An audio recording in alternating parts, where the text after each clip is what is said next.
Hai, Assalamualaikum dan selamat sejahtera anak-anak murid sekalian. Cikgu harap semua dalam keadaan sihat. Okey, pada hari ini cikgu akan sampaikan satu video pembelajaran yang berkaitan dengan subjek Bahasa Melayu tingkatan 1. Okey, harap kamu semua dapat ikuti pembelajaran yang akan cikgu sampaikan sebentar lagi. Okey murid-murid sekalian, pada hari ini kita akan belajar tentang kemahiran menulis iaitu SP 3.4.2 menulis perenggan pendahuluan dengan membina ayat tema, ayat rangsangan dan ayat arahan secara terancang, tertib dan kemas menggunakan bahasa yang tepat, indah dan menarik. Okey, bagi mendapat tahap yang terbaik iaitu tahap 4 hingga tahap 6, anda perlu berjaya menulis dan membina ketiga-tiga ayat yang diminta iaitu ayat tema, ayat rangsangan, ayat arahan dengan kriteria yang ditetapkan. Antaranya tertib dan kemas dan bahasa yang tepat, indah. Seperti yang cikgu telah terangkan tadi, perenggan pendahuluan ini mengandungi 3 jenis ayat iaitu ayat tema, ayat rangsangan dan ayat arahan. Okey, penulisan perenggan pendahuluan ini adalah untuk karangan tidak berformat iaitu karangan perbincangan, karangan fakta ataupun karangan pendapat. Karangan berformat dan juga karangan cerita atau cerita tidak boleh menggunakan penulisan perenggan pendahuluan ini. Untuk ayat tema, kamu boleh mulakan dengan penanda wacana pendahuluan. Antara contoh penanda wacana pendahuluan yang boleh kamu gunakan iaitu pada era globalisasi ini, dasawarsa ini, dewasa ini, pada masa ini, kini, dalam meniti arus kemodenan ini, belakangan ini. Okey, cikgu galakkan kamu gunakan penanda wacana yang menarik kerana untuk pemakahan, ada bahagian frasa menarik ya pelajar yang boleh membantu menaikkan markah kamu. Okey, selain itu pastikan kamu eja setiap perkataan dengan betul kerana jika kamu salah eja, maksud dia akan jadi lain. Okey, murid-murid sekalian, selepas penanda wacana pendahuluan, kamu perlu menulis ayat yang menerangkan tema yang terdapat dalam kehendak soalan. Okey, tema di sini bermaksud perkara atau subjek utama yang ingin kamu ceritakan dalam karangan kamu. Okey, antara contoh ayat yang boleh kamu gunakan, dewasa ini, tema semakin meningkat dari semasa ke semasa dalam kalangan masyarakat. Dan contoh yang kedua, dalam meniti arus kemodenan ini, tema tetap menjadi isu yang hangat diperkatakan kerana sudah mencapai tahap yang membimbangkan. Okey, murid-murid jangan risau kerana saya akan berikan contoh selepas ini bagi memudahkan kamu memahami apakah yang dimaksudkan dengan tema.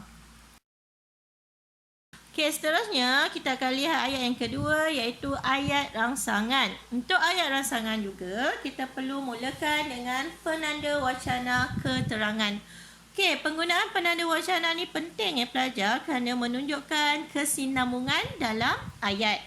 Okey, antara contoh penanda wacana keterangan yang boleh kamu gunakan iaitu hal ini dikatakan demikian kerana, hal ini berlaku kerana, hal ini terjadi kerana, oleh hal yang demikian, hal ini bersangkut paut dengan, hal ini tercetus apabila, sebagai contohnya, tamsilnya. Okey, tamsilnya bermaksud contohnya iaitu merupakan kataan pinjaman daripada bahasa Arab. Okey, selepas penanda wacana keterangan, murid perlu menulis ayat yang menghuraikan atau menjelaskan tentang ayat tema yang telah ditulis sebentar tadi. Okey, ayat rangsangan ini boleh ditulis dalam dua cara iaitu rangsangan mengapa, menerangkan sebab.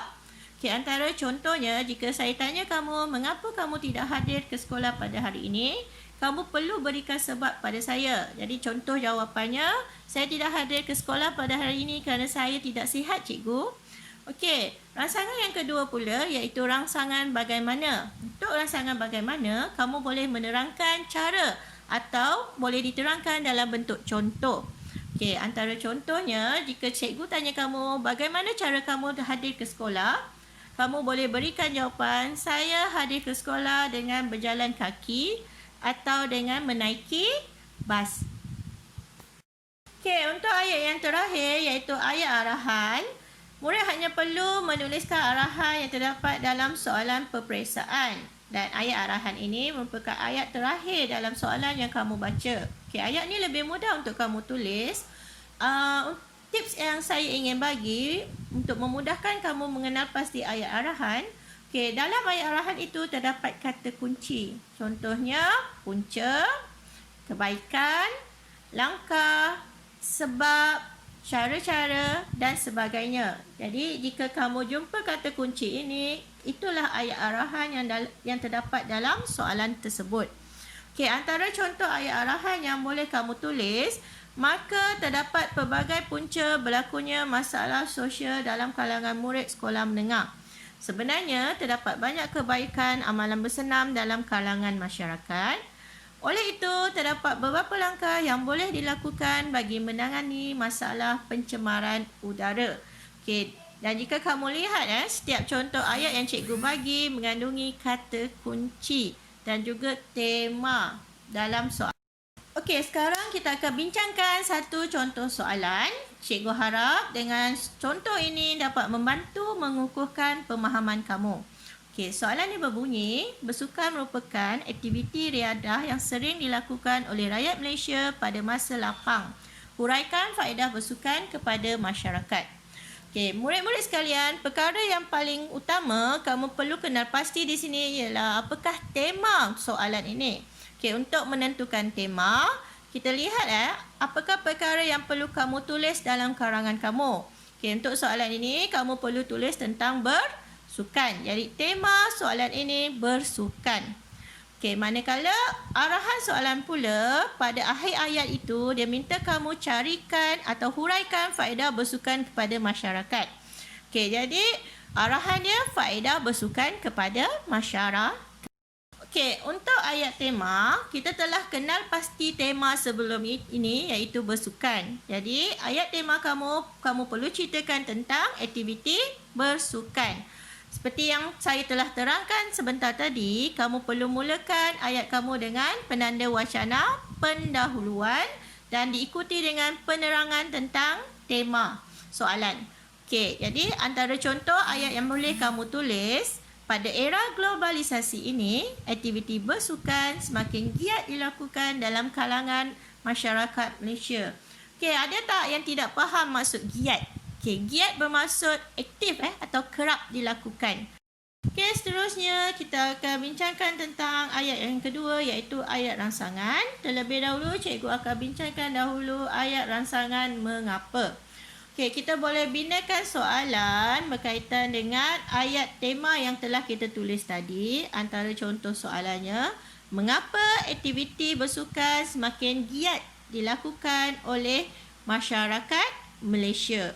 Okey, daripada soalan tersebut, kita boleh tuliskan jawapannya dalam bentuk ayat yang gramatis. Okey, antara contoh ayat, hal ini dikatakan demikian kerana perkembangan infrastruktur sukan seperti gelanggang futsal, badminton dan sebagainya membolehkan masyarakat bersukan pada bila-bila masa. Okey, perkataan infrastruktur itu bermaksud kemudahan. Dan jika kamu gunakan perkataan ini dalam karangan kamu, dia boleh jadi frasa menarik dan boleh membantu menaikkan markah karangan kamu ke tahap yang lebih baik. Okey, seterusnya cikgu ingin menjelaskan tentang ayat rangsangan bagaimana. Okey, untuk penulisan perenggan pendahuluan, kamu boleh memilih sama ada untuk menulis ayat rangsangan mengapa atau ayat rangsangan bagaimana. Jika kamu hendak menulis kedua-duanya sekalipun, tidak mengapa. Bagi saya tiada masalah. Okey, untuk ayat rangsangan bagaimana, kamu perlu menjelaskan cara. Okey, cara yang menunjukkan rakyat Malaysia semakin giat bersukan. Okey, antara contoh ayat yang boleh kamu tulis, tamsilnya masyarakat kita bukan sahaja bersukan pada waktu siang, malah aktiviti ini turut dipraktikkan pada waktu malam. Okey, jadi jelas di sini menunjukkan aktiviti bersukan ini semakin giat dilakukan oleh masyarakat Malaysia tanpa mengira waktu. Okey, ada juga rakyat Malaysia yang menjadi burung hantu kerana bersukan pada pukul 2-3 pagi, tidak tidur malam ya. Antara sukan yang biasa mereka lakukan ialah sukan futsal. sekali, kita akan bincangkan jawapan untuk ayat arahan. Seperti yang cikgu telah terangkan sebentar tadi, ayat arahan paling mudah untuk ditulis. Okey, kamu telah kenal pasti arahan soalan iaitu arahan soalan faedah bersukan kepada masyarakat. Okey, faedah ini bermaksud kebaikan. Okey, kebaikan. Apakah kebaikan bersukan kepada masyarakat? Selain itu, kamu juga boleh gunakan manfaat. Okey, perkataan yang sama maksud.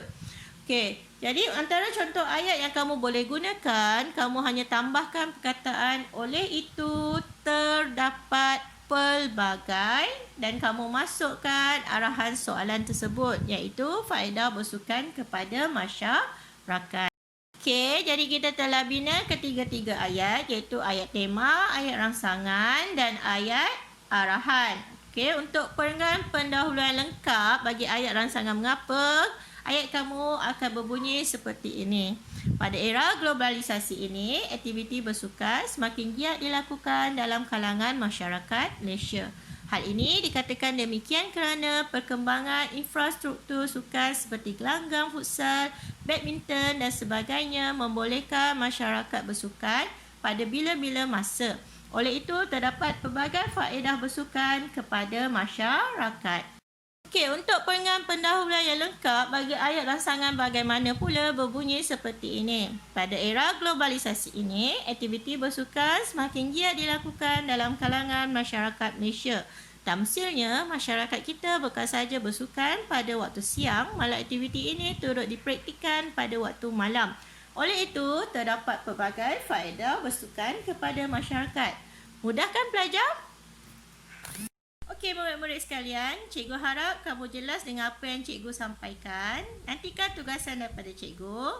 Jika ada masalah, hubungi cikgu. Jangan senyap saja. Pastikan semua kerja yang cikgu bagi siapkan ya. Okey, kekal sihat, kekal di rumah, minda positif. Sampai jumpa lagi. Bye.